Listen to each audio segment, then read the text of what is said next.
Sudarlun, masyarakat Kota Banda Aceh memperingati Malam Puncak Earth Hours 2018 dengan mematikan lampu serta peralatan listrik selama 1 jam, mulai pukul 21.00 sampai pukul 22.00 waktu Indonesia Barat. Kegiatan tersebut berlangsung di Hotel Hermes Palace Banda Aceh Sabtu malam.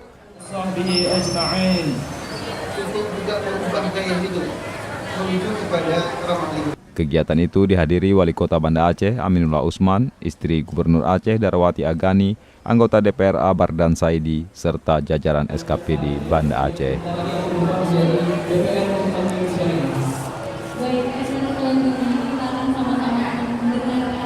Oke, para tamu undangan, hadirin sekalian. Pada puncak Earth Hours, mahasiswa Unsiah juga turut menyalakan lilin dan menerbangkan lampion saat tepat pukul 21.00 waktu Indonesia Barat. Tahun ini Earth Hour diperingati secara serentak jatuh pada listrik yang tidak terpakai selama 1 jam.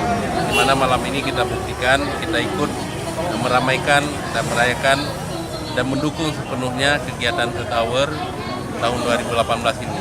Karena apa? Karena memang kita sudah saatnya melakukan berbagai upaya untuk penghematan termasuk listrik ya, dan bagaimana bumi kita ini selalu kita jaga dengan baik agar kita jauh dari berbagai hal yang akan kita hadapi, termasuk bencana dan kesulitan ekonomi yang akibat pemborosan yang terjadi karena kita salah memanfaatkan sumber daya alam ini.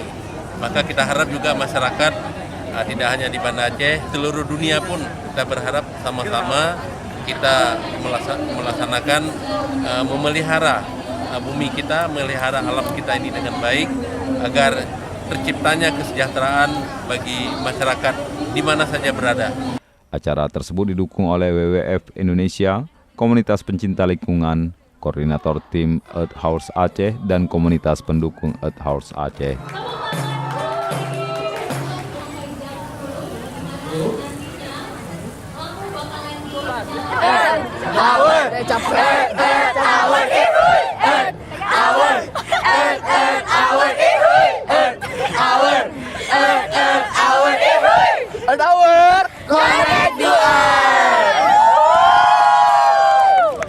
Dari Banda Aceh, Arna Mardika, Serambion TV. Foto modal Kak Sebi Sofiana.